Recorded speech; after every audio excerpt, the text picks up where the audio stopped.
Времени около часа ночи. А я слышу, как трещат эти дровни.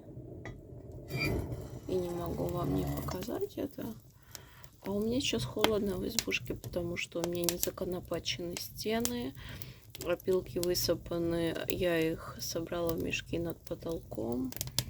Короче, полные недоделки. Окна недоставлены. Потолок будет раскрываться с собачьей виской. И топлю печку 2 раза в день. Выстывает очень быстро. К зиме утеплимся плотно.